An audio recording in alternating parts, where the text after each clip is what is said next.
Hello' নমস্কাৰ। তো আপোনালোকে কেনেকুৱা আছে? ভালে আছে চাগে? তো আজি ভিডিঅ'টো ৰাতিপুৱাৰ পৰা আৰম্ভ কৰিছোঁ। আজি আমি আহিছোঁ সোণাপুৰ প্ৰজেক্ট ফিল্ডত, মানে এনে ঘূৰিব আহিছোঁ। মানে মামাৰ লগত মই ফুটবল খেলিব আহিছোঁ, ৰানিং কৰিব আজি নাহিলোঁ, সেইকাৰণে আহিলোঁ বোলো ঘূৰিব যাওঁ তালৈকে বুলি আহিছোঁ।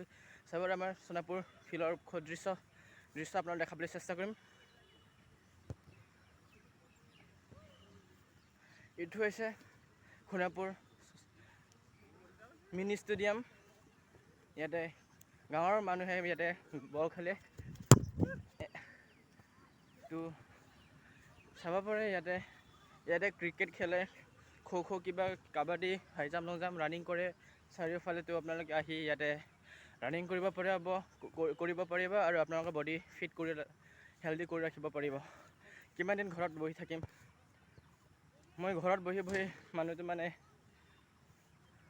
কিবা নিচিনা হৈ গ'ল, কাৰণে মই ফিল্ডৰ হাৱা, বাহিৰৰ হাৱা খালে অকণমান মাইণ্ডটো ফ্ৰেছ হয় আৰু যিমান ডিপ্ৰেশ্যন হ'লেও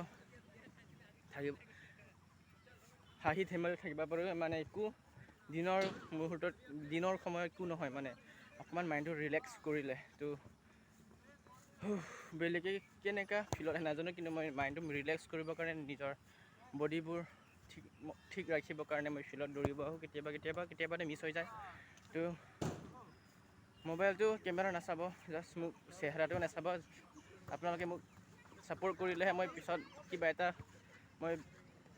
কিবা এটা মানে মই ব্যৱস্থা ল'ব পাৰিম। তো আপোনালোকে যিমান পাৰে কমেণ্ট কৰিব, আপোনালোকৰ বন্ধুক শ্বেয়াৰ কৰিব। তো এতিয়া মই কথা কৈ আপোনালোকক আমনি কৰাইছোঁ চাগে, কিন্তু আপোনালোকক বাহিৰৰ দৃশ্য